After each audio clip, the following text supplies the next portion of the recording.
Doctor Sheikh से request करूंगा कि कृपया हमें अपने बारे में थोड़ा बताएं और अपने विचार रखें।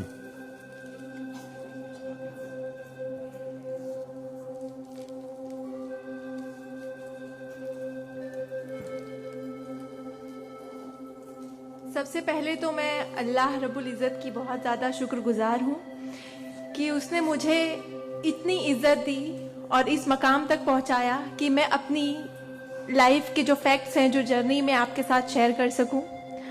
मैं बहुत ज़्यादा शुक्रगुजार हूँ भारत विकास परिषद की प्रेसिडेंट सुनील शाह की, और उससे ज़्यादा शुक्रगुजार हूँ यहाँ पे हमारे प्यारे डॉक्टर अनिल मुरारका सर की, जिनके सपोर्ट की वजह से हम बहुत सारी जगह पे जाते हैं और लोगों को मोटिवेट करते हैं।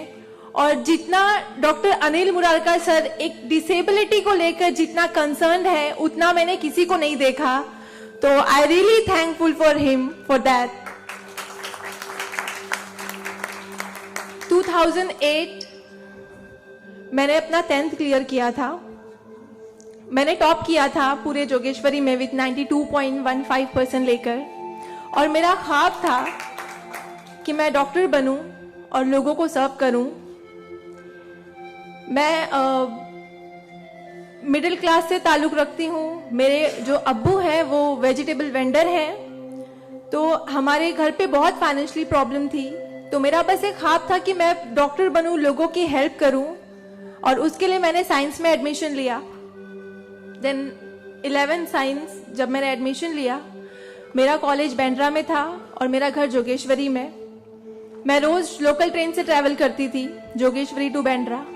7 October 2008 that was the day जब मैं कॉलेज से घर वापस आ रही थी।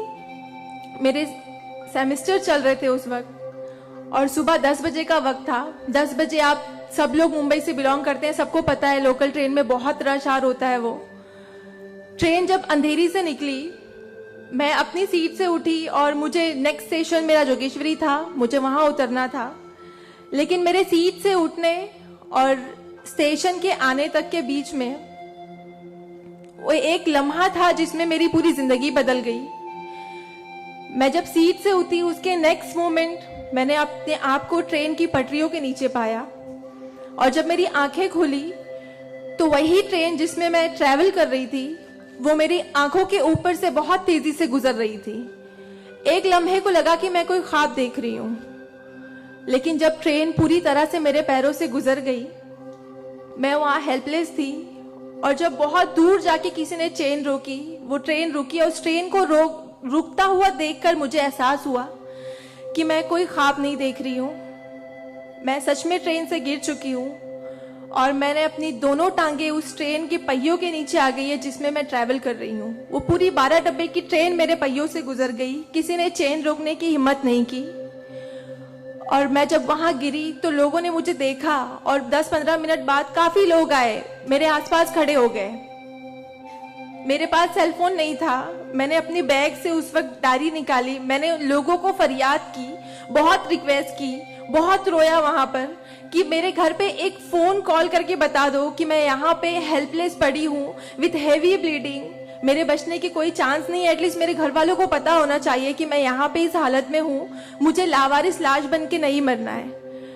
बट उस वक्त मैं यही कहूंगी कि अल्लाह ताला की मसलहत थी। अल्लाह ताला उस वक्त जो मेरी तकदीर में था, किसी ने मेरी हेल्प नहीं की, और मैं वहां पे 30 मिनट ऑलमोस्ट मैं ट्रैक पर विथ हैवी ब्लीड, मेरे दोनों पैर ट्रेन के पहियों के नीचे आ गए थे। मैं उसी हालत में पड़ी रही और मैं कॉन्शियस थी। मैं बस लोगों के सामने रो रही थी कि मुझे कोई पानी पिला दो, कोई घर वालों को कॉल कर दो, लेकिन किसी ने हेल्प नहीं की। And after 30 minute I got railway help. Then मुझे गवर्नमेंट हॉस्पिटल लेकर जाते हैं, वहां पर भी कुछ ओटी स्ट्राइक होता है, मुझे फौरी ट्रीटमेंट नहीं मिलता है। एंड देन मेरा एक्सीडेंट सुबह 11 बजे होता है और मुझे 6 बजे जब मेरी फैमिली प्राइवेट हॉस्पिटल लेकर जाती है, then I got a treatment. And उसके बाद 16 साल की थी मैं जब मेरे साथ ये एक्सीडेंट हुआ। आप समझ सकते हैं 16 साल की उम्र में 1 मिनट में मेरे 2 पैर कट गए थे, मैं डिसेबल हो गई थी, मैं हेल्पलेस हो गई थी, मैं खुद से उठ नहीं पा रही थी, ना बैठ पा रही थी, ना एक तरफ से दूसरी जगह मूव हो पा रही थी। मैं मेंटली डिसेबल हो गई थी, फिजिकली डिसेबल हो गई थी और फाइनेंशियली कंडीशन भी काफी वीक थी। वो सारी चीजें मेरे दिमाग में चल रही थी और जब लोग मुझे देखने आते थे तो कुछ लोग हमदर्दी में नेगेटिव कमेंट्स भी करते थे कि 16 साल की बच्ची है, 2 पैर खो दिए हैं, सारी जिंदगी माँ बाप के ऊपर बोझ रहेगी, ये जिंदा क्यों है, इससे अच्छा ये मर जाती। ये सारी बातें लोग आके जब मेरे सामने करते तो मेरे जहन में वो सारी बातें चलती कि सीरियसली मुझे अल्लाह ने जिंदा क्यों रखा, जब मुझसे दोनों पैर ही लेने थे 16 साल की उम्र में, मैं खुद से मूव नहीं कर सकती हूँ। मेरी मम्मी को इतना सब कुछ झेलना पड़ रहा है। जिस उम्र में मुझे अम्मी की हेल्प करनी चाहिए उस उम्र में वापस से मम्मी मुझे गोद में उठाकर लेकर जा रही है, वापस से मेरी खिदमतें कर रही हैं। तो मेरी जिंदगी का मकसद क्या है, मुझे दोबारा जिंदगी क्यों दी अल्लाह ने। मैं बहुत शिकायतें करती थी अल्लाह से, मैं बहुत रोती थी, लेकिन उस मुश्किल वक्त में मेरे कॉलेज, मेरे स्कूल टीचर्स और बहुत से ऐसे नेक बंदे भी थे जिन्होंने मुझे हौसला दिया। उनमें सबसे पहले मेरी फैमिली आती है, मेरी बड़ी सिस्टर की फैमिली आती है। मेरी मम्मी ने मुझे एक जुमला कहा जो जिंदगी भर और मैं हर फंक्शन में बोलती हूँ, वो कि बेटा तुम रो मत, तुम्हारे साथ आज जो ये हादसा हुआ है, अल्लाह ने तुमसे सिर्फ 2 पैर लिए हैं, तुम्हारे पास तुम्हारा दिमाग है, तुम इतनी फास्ट ट्रेन से गिरी हो, तुम्हारे सर पे चोट लग सकती थी, तुम्हारी जान जा सकती थी, लेकिन अल्लाह ने सिर्फ तुमसे 2 मामूली पैर लिए हैं। क्या पता फ्यूचर में तुम्हारे लिए बहुत कुछ रखा हो। तब मुझे बातें उनकी समझ नहीं आती थी, लेकिन अल्हम्दुलिल्लाह अल्लाह का लाख लाख शुक्र है कि आज इस मौके पर जब लोग मुझे एज अ इंस्पिरेशन समझते हैं, एक आइडियल करते हैं, तो मुझे समझ में आता है कि मेरी अम्मी सच बोलती थी कि हौसला रखो, सिर्फ 2 टांगे गई है। आज मैं जब अपने प्रोस्थेटिक लेग से चलती हूँ तो लोगों को पता नहीं चलता कि मेरे पास 2 पैर नहीं है, मेरा एक पैर थाइस के पास से नहीं है, दूसरा नी के पास से नहीं है, बट लोगों को ये अंदाजा नहीं होता है। तो बस मेरी अम्मी ने जो एक बात कहा था कि अल्लाह पे यकीन रखो बच्चा, तुम्हारे साथ जो हो रहा है और जो होगा वो सब अल्लाह ने प्लान किया हुआ है, तुम बस हिम्मत मत हारो कभी भी, और बस डटे रहो अपने जुनून के पीछे कि तुम्हें डॉक्टर बनना है। तुम्हारी 2 टांगे नहीं तो क्या हुआ, तुम्हारे पास दिमाग है, तुम ज़हीन हो, तुम आगे बढ़ो, और क्या पता तुम आगे लोगों को आइडियलाइज कर, लोग तुम्हें आइडियलाइज करें इस चीज को लेके। मेरे डॉक्टर संजय कंधारिया, ऑर्थोपेडिक सर्जन, उन्होंने सबसे ज्यादा सपोर्ट किया इस बात को लेकर कि तू डॉक्टर बन। मैंने अपने जीने की उम्मीद छोड़ दी थी, डॉक्टर बनने की उम्मीद छोड़ दी थी, लेकिन जब उन्होंने मुझे बताया कि तुम डॉक्टर बन सकती हो, तुम बनो, देन मैंने प्रिपरेशन स्टार्ट की। सीईटी कॉमन एंट्रेंस टेस्ट होता है to getting admission in medical college, मैंने वो क्रैक किया। I got 3rd rank all over Maharashtra in PH quota. And after that मुझे बहुत खुशी हुई कि मैंने 3rd रैंक क्लियर किया है। Now I got admission, I will get admission in MBBS. But वहां पर भी एक प्रॉब्लम थी मेरे लिए कि मुझे डिसेबल परसेंटेज 89% डिसेबल हूं मैं, और मेडिकल में एडमिशन के लिए 40 to 70 there is a criteria to get admission for MBBS. मैं मोर देन 70% डिसेबल हूँ, ये कहकर मुझे उन्होंने डिनाई किया कि आप एलिजिबल नहीं हो, आप एमबीबीएस में एडमिशन नहीं ले सकते हो, आप डॉक्टर नहीं बन सकते हो। तो उस बात को लेकर मैं बहुत डिप्रेस हो गई। देन मैंने वापस अपने डॉक्टर से हेल्प मांगी, उन्होंने मुझे एक मशवरा दिया कि आप हाई कोर्ट जाओ, बॉम्बे हाई कोर्ट, और जिस बात के लिए एक नॉर्मल स्टूडेंट को सिर्फ पढ़ाई करनी होती है, अच्छा रैंक लाना होता है, मुझे उस चीज के लिए मैंने वो किया, लेकिन उसके बाद भी मुझे बॉम्बे हाई कोर्ट जाना पड़ा। एंड मैं गई, मैंने अब हार नहीं मानी और मैं गई, बिकॉज वो मेरा हक था, मुझे डॉक्टर बनना था। और जब मैंने वापस अपनी नॉर्मल जिंदगी स्टार्ट की अपने प्रोस्थेटिक लेग से, मैंने आना जाना शुरू किया, अकेले ट्रेन ट्रैवल करना शुरू किया, देन मैंने रियलाइज किया कि मेरे अंदर कोई कमी नहीं है, मैं एक नॉर्मल लड़की हूँ, मेरे पास पैर नहीं तो क्या हुआ, मैं लोगों को सर्व कर सकती हूँ, मेरे अंदर पैशन है डॉक्टर बनने का। तो मैंने वो बस अल्लाह पे यकीन रखा और मैंने ये सोचा कि अगर अल्लाह ने मेरी किस्मत में रखा है डॉक्टर बनना तो मैं जरूर कोर्ट में फाइट करूंगी। एंड देन मैं बॉम्बे हाई कोर्ट गई इन 2011 और वहां पे मेरा केस मोहित शाह, चीफ जस्टिस मोहित शाह ने देखा, उन्होंने मुझे ऑब्जर्व किया, मेरे प्रीवियस स्टडी रिकॉर्ड्स देखे, वो सारी चीजें देख के, और उन्होंने जब मेरा पैशन देखा डॉक्टर बनने का, सर्व करने का, देन उन्होंने मेरे फेवर में फैसला दिया। एंड 2011 अल्लाह का लाख लाख शुक्र है कि मुझे इंडिया के टॉप मोस्ट कॉलेज में एडमिशन मिला, which is Seth GS medical college and KM hospital.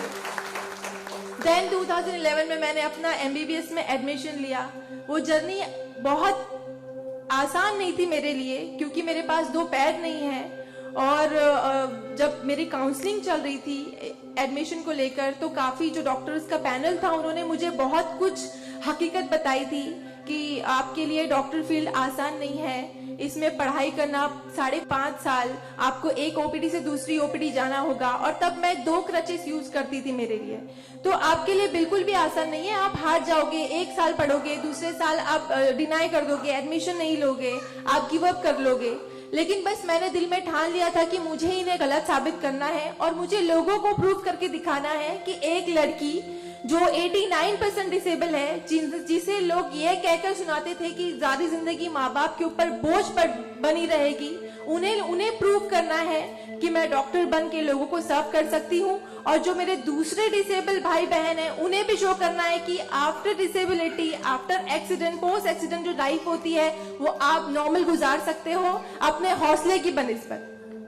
तो मैं बस 5.5 साल मैंने बहुत कोशिश की, बहुत दर्द सहे, लेकिन मैंने अल्हम्दुलिल्लाह 2016 में फर्स्ट क्लास से मैंने अपना एमबीबीएस क्लियर किया।